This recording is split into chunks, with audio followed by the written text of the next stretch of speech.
Carmilla, Chapter 14. The meeting. My beloved child, he resumed, was now growing rapidly worse. The physician who attended her had failed to produce the slightest impression upon her disease, for such I then supposed it to be. He saw my alarm and suggested a consultation. I called in an abler physician from Graz. Several days elapsed before he arrived. He was a good and pious, as well as a learned man.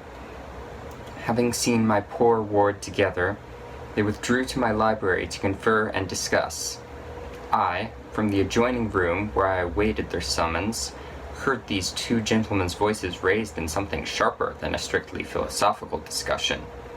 I knocked at the door and entered. I found the old physician from Graz maintaining his theory.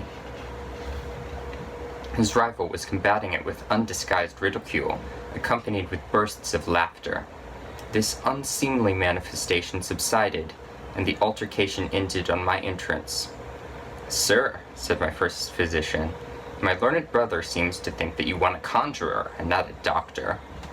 "Pardon me," said the old physician from Graz, looking displeased. "I shall state my own view of the case in my own way another time.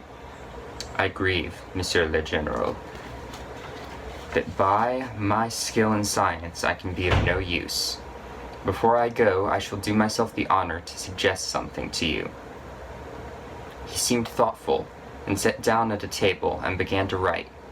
Profoundly disappointed, I made my bow, and as I turned to go, the other doctor pointed over his shoulder to his companion who was writing, and then with a shrug, significantly touched his forehead.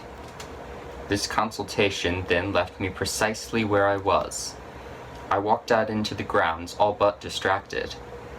The doctor from Graz, in 10 or 15 minutes, overtook me. He apologized for having followed me, but said that he could not conscientiously take his leave without a few words more. He told me that he could not be mistaken. No natural disease exhibited the same symptoms, and that death was already very near. There remained, however, a day, or possibly 2, of life. If the fatal seizure were at once arrested, with great care and skill, her strength might possibly return. But all hung now upon the confines of the irrevocable.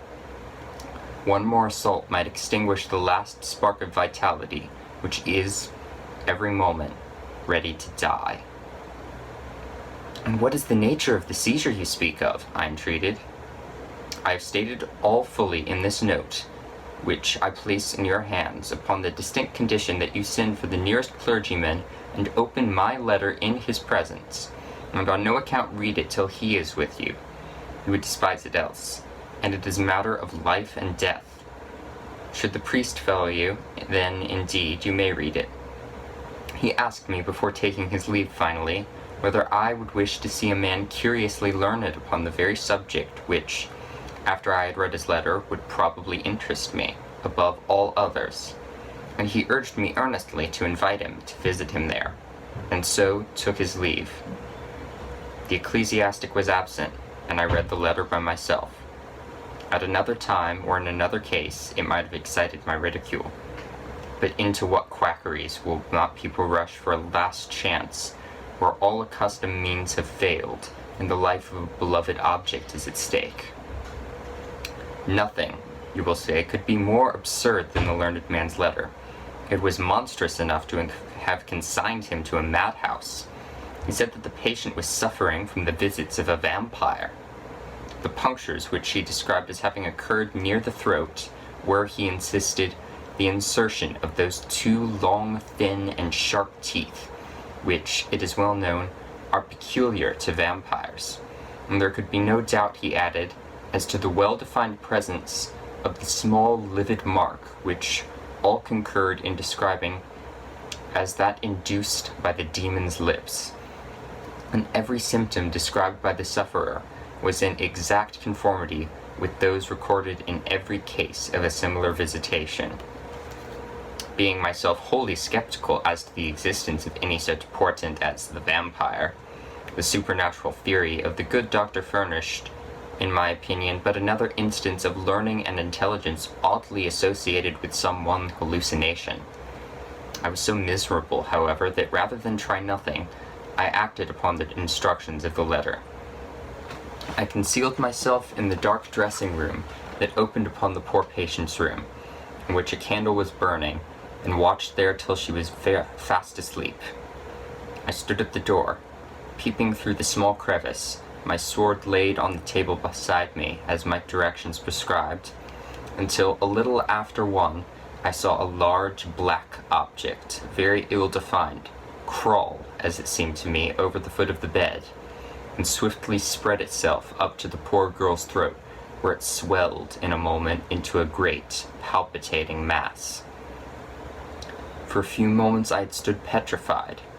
I now sprang forward with a sword in my hands. The black creature suddenly contracted toward the foot of the bed, glided over it, and standing on the floor about a yard below the foot of the bed, with a glare of skulking and ferocity and horror fixed on me, I saw Millarca. Speculating I know not what, I struck at her instantly with my sword, but I saw her standing near the door, unscathed. Horrified, I pursued and struck again. She was gone, and my sword flew to shivers against the door. I cannot describe to you all that passed on that horrible night. The whole house was up and stirring. The spectre Millarca was gone, but her victim was sinking fast, and before the morning dawned, she died. The old general was agitated. We did not speak to him. My father walked to some little distance and began reading the inscriptions on the tombstones, and thus occupied, he strolled into the door of a side chapel to prosecute his researches. The general leaned against the wall, dried his eyes, and sighed heavily. I was relieved on hearing the voices of Carmilla and Madame, who were at that moment approaching. The voices died away.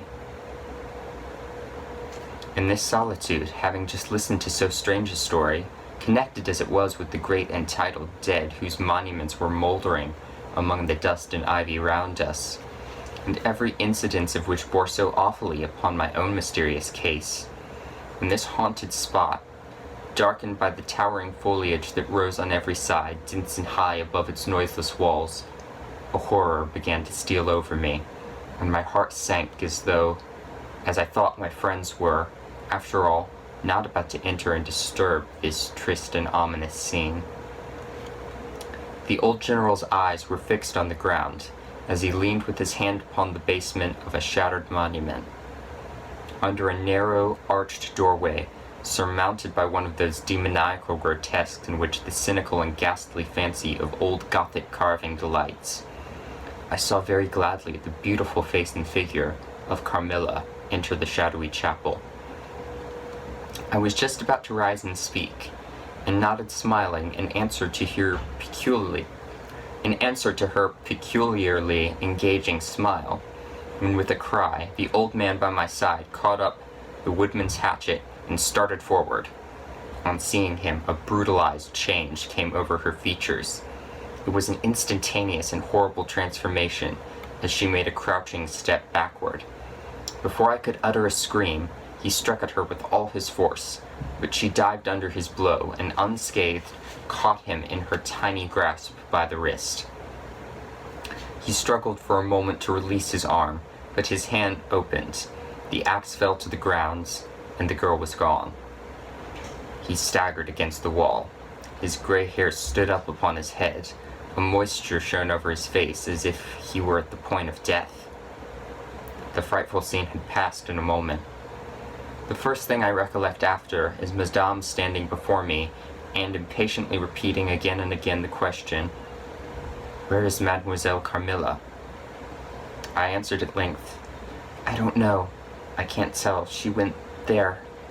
And I pointed to the door through which the Madame had just entered, only a minute or two since. But I have been standing there in the passage ever since Mademoiselle Carmilla entered, and she did not return. She then began to call "Carmilla" through every door and passage and from the windows, but no answer came. "She called herself Carmilla?" asked the general, still agitated.